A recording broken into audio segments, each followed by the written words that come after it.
안녕하세요. 엄여사입니다. 2018년이 다 지나가고 새로운 한 해가 시작이 됐어요. 지난 한 해 동안 엄여사와 삼총사 채널의 영상을 봐주고 관심 가져주신 모든 분들께 진심으로 감사를 드릴게요. 자, 새로운 한 해를 맞이해서 오늘은 요리 영상이 아니라 제 생활 꿀팁에 관련된 영상을 가지고 왔어요. 이런 연말 연시 한 해를 잘 마무리하고 또 다른 새로운 한 해를 잘 계획하는 거, 이거 정말 중요하잖아요. 제가 오늘 저만의 그 꿀팁을 알려드릴 테니까 오늘도 채널 고정하시고 함께 해주세요. 보통 새로운 한 해가 시작되면 어떤 일부터 하시나요? 저는 지난 오래된 달력을 버리고 새로운 달력을 거는 것부터 시작하는 것 같아요. 그런데 2년 전쯤에 제가 달력을 버리려고 하는데 저희 엄마가 이걸 보관해두면 정말 유용하다고 하시더라고요. 그때는 이게 정말 꿀팁인지 몰랐어요. 그런데 제가 이렇게 두 회를 겪어보니까 정말 도움이 되더라고요.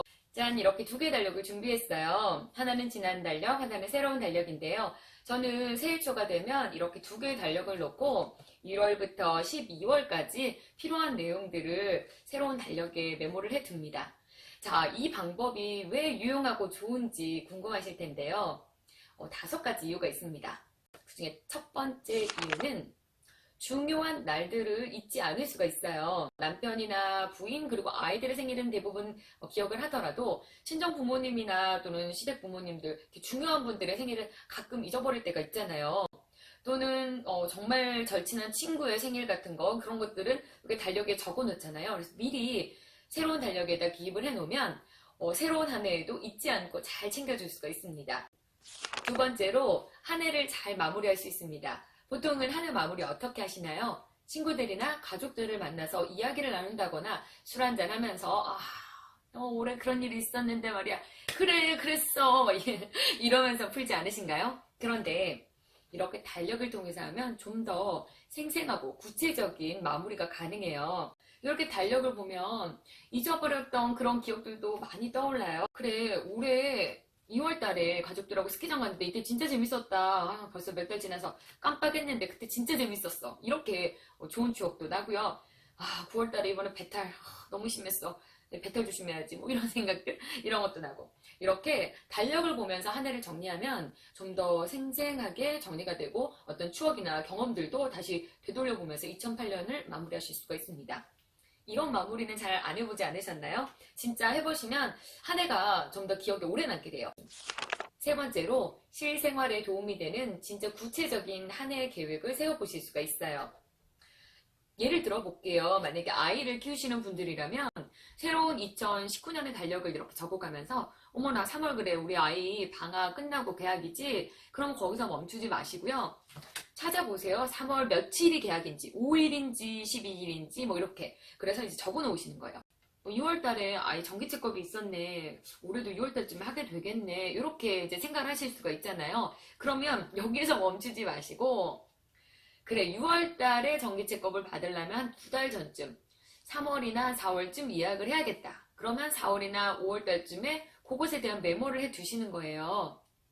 제가 전에도 영상에서 한번 이야기를 한 적이 있는데, 미국에서는 전기차급 일자를 미리 잡지 않으면 정말 오래 기다려서 예약을 잡아야 하거든요. 아이 생일이 훨씬 지나고 나서 전기차급을 받게 되면 엄마 마음으로 꼭 받아야 될 진료를 못 받게 된 것 같아서 이렇게 미안한 마음이 들어요. 근데 이렇게 달력에 미리 계획을 짜주시면 정말 생활에 도움이 됩니다. 그리고 네 번째로 저희는 매일매일 참 다른 하루하루를 산다고 생각하지만 1년 단위로 끊어보니까 나의 어떤 삶의 사이클은 되게 비슷하다는 그런 생각이 들더라고요. 갑자기 뭐 미국이나 해외로 이주를 했다거나 또 아니면 아이가 학교를 안 다녔었는데 갑자기 학교를 시작했다거나 내가 일을 안 하다가 갑자기 일을 하게 됐다거나 이렇게 삶에 큰 변화가 생기지 않는 이상 그런 어떤 삶의 사이클이 비슷하기 때문에 이 달력을 이렇게 정리하다 보면 올해 안에도 내가 어떤 한 해를 보내겠다라는 어떤 큰 한 해가 보인다고 할까요? 큰 그림? 이런 게 보여요. 이것도 참 좋더라고요. 자, 그리고 다섯 번째는 뜻밖의 중요한 정보를 찾게 되는 그런 행운을 얻을 때가 있어요. 우리가 이렇게 전화하다가 그래 중요한 것들 이렇게 달력에 적지 않나요? 그래 잠깐만 이렇게 적어놓고 여기다 적어놓은 거 깜빡 잊어버릴 때가 있어요. 뭐 계좌번호라든지 전화번호라든지 뭐 주소 같은 것도 그렇고 생각보다 이 달력이나 이런데 다이어리 자주 쓰시는 거에 이렇게 기입하는 경우가 되게 많은데 그래 놓고서는 까먹고 이걸 그냥 좀 버려요. 어쩌면 개인정보가 있을 수도 있는데. 그래서 달력을 정리하다 보면 내가 깜빡했던 중요한 정보를 찾기도 하고요. 또 내가 이대로 버리면 안 되는 중요한 정보를 이렇게 지울 수 있는 기회도 생깁니다. 자, 이렇게 5가지의 장점들이 있었어요. 정말 실제로 제가 말한 대로 한번 해보시면 얼마나 유용하신지 몸으로 느끼실 수 있으실 거예요. 이렇게 달력을 정리하는 방법으로 새로운 한 해를 하나하나 계획하시고요. 12월 31일 마지막 그날까지 정말 알찬 그런 한 해를 보내시기를 바랄게요. 네, 오늘 영상은 여기까지입니다. 앞으로도 여러분들이 좀 더 찾고 싶은, 좀 더 보고 싶은 그런 채널이 될 수 있도록 더 많은 내용들 가지고 영상 만들도록 할게요. 2019년 새해 복 많이 받으세요.